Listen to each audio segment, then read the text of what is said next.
Hey folks, been a while since I did the last video, so I thought I'd get back to it. I'm gonna talk a little bit about principles. Several years ago, a while ago, this became a big thing in the martial arts and self-defense community, that it was all about you have to understand the principles and then you understand the art. I'm not gonna disagree with that. That's not my point. My point is that understanding the principles or knowing they exist is not enough.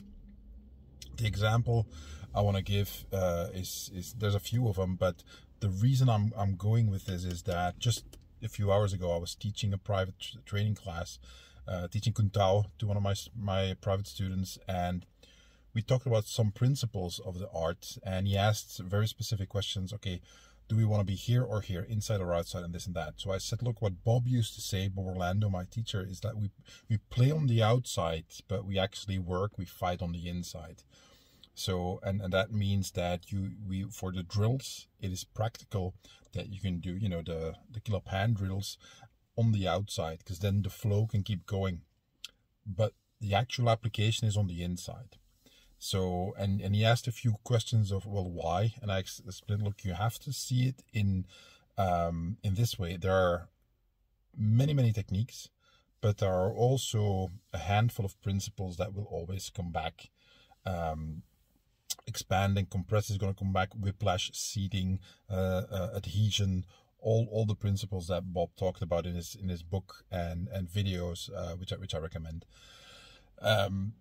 These principles will always come back and manifest in different ways in the techniques.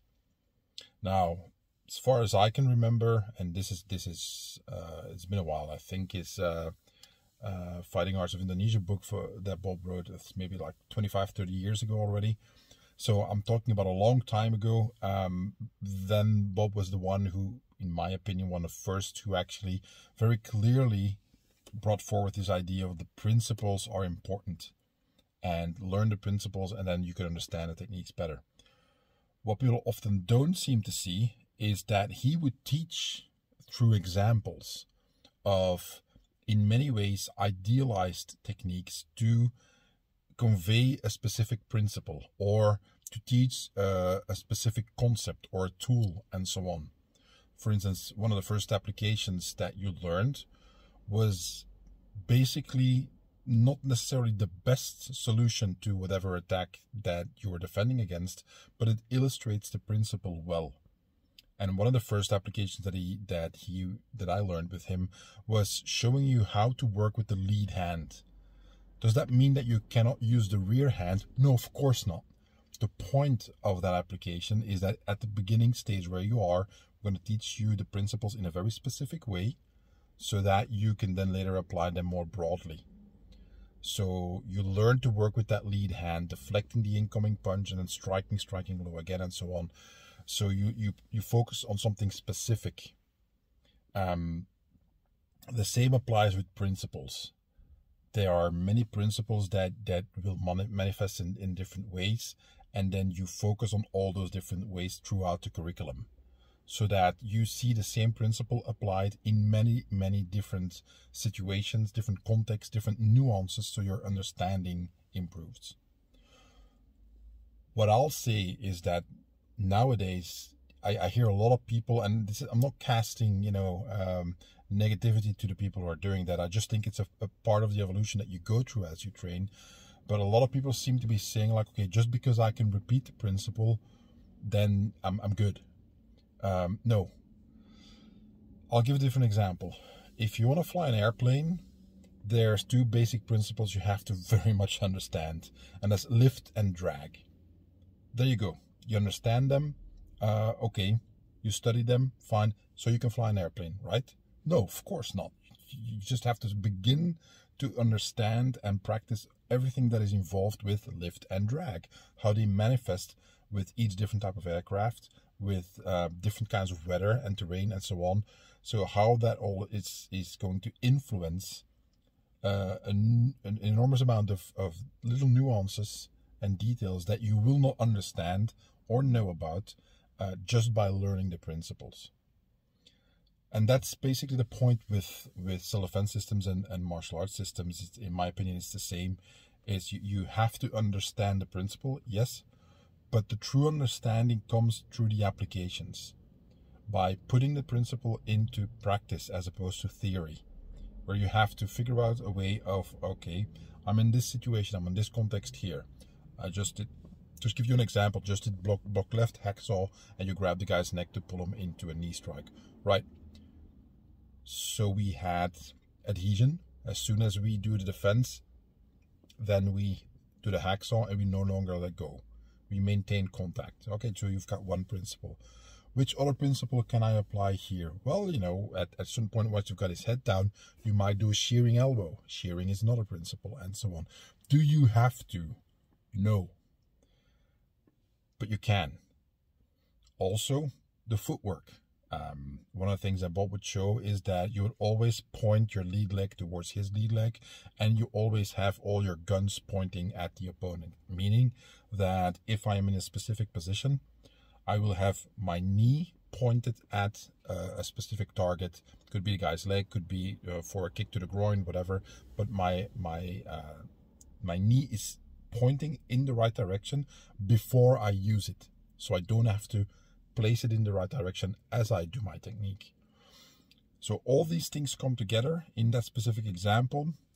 Block left, hacksaw, pull him down into the knee, elbow strike, right? So, and I showed my student, look, imagine that because of the elbow strike, you bent him over and doubled him up because of the knee strike and pulling him down, and he's leaning forward. Fine, you do the elbow strike, his head moves that way.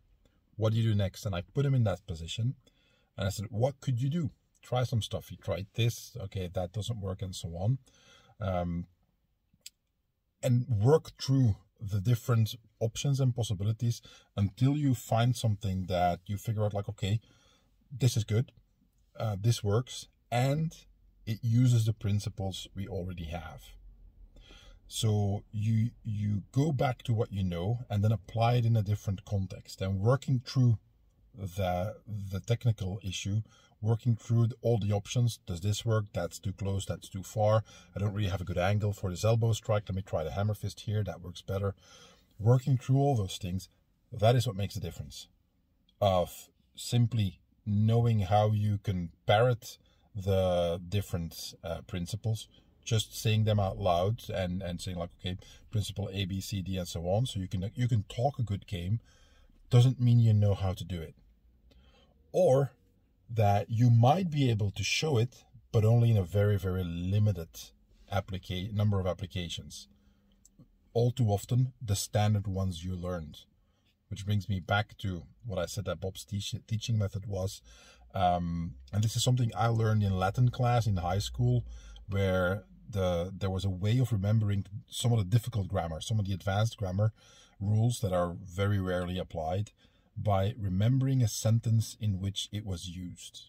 And that is basically what Bob did, is that he would show you, he would talk about a principle, and then we do a specific example of where the principle really comes to light. It is really put, up front in the application. You can't miss it.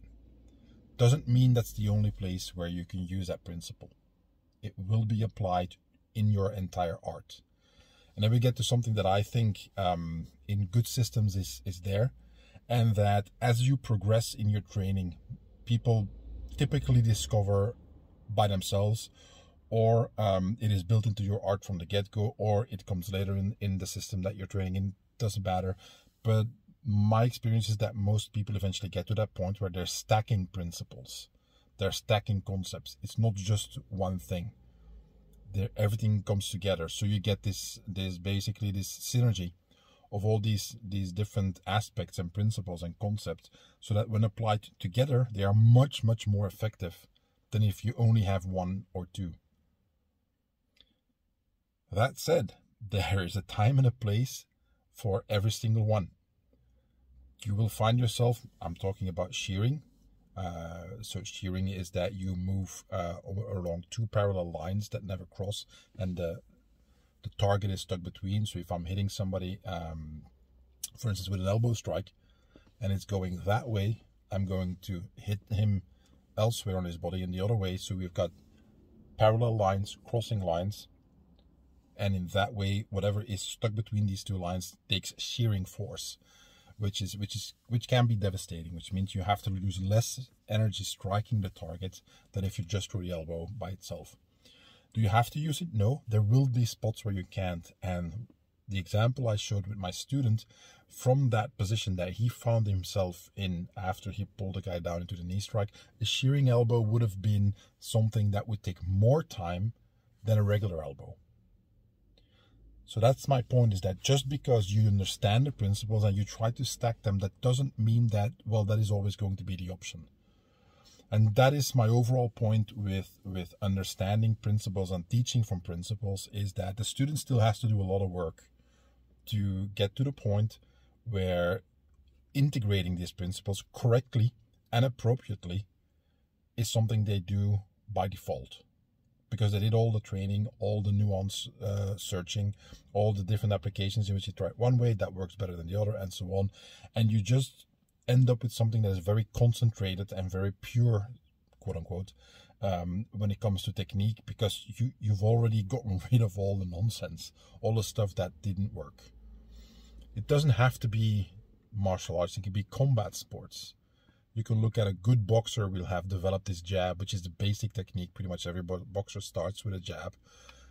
He will have developed that jab to the point where he has, it's always the same punch, using the same principles, but he will have dozens of variations of it and know how to apply them and know when to do them in which context and so on, and which one to avoid in other contexts. So it's my overall point is to not be stuck at that, well, you know, I understand the principles, so I'm good level. Don't stay there. It's not wrong. It doesn't mean you can't be effective in what you're doing. What I do mean is that you won't be young and strong forever.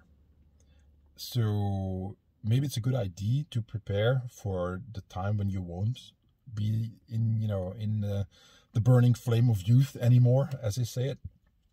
So maybe there's some value in, while you still have strength and speed to fall back upon, to actually start working on all the things that will help you once you no longer have access to those to the same degree as when you're in your teens or 20s. Being 51, that is me. So I no longer have that. It's not that I have no strength left. I'm still okay. But working towards becoming older and not depending as much on all these things is what I've been focusing on for a few decades now. And I would very much advise everybody to do the same if you feel like it. Don't have to do whatever you like. It's your life. But it starts with understanding your system, understanding the principles, and not stopping at that. But keep on searching, keep on making everything better, and keep on understanding those principles in all the different nuances that they will present. I found, as Bob said about his teaching, he said two things: that the concrete is never dry here. His curriculum was always changing, and that is true. And also said that after all these years, he never got to the bottom of the barrel of what there is to learn. I'm almost 40 years into my training, and I can say very accurately that is true. Still so much to learn. So if you find principles useful for that, that is great. But by all means, just go beyond that. Oh, that's it, guys. Leave a like in the comments if you have something to add, questions. Let me know and we'll figure it out. Okay, bye.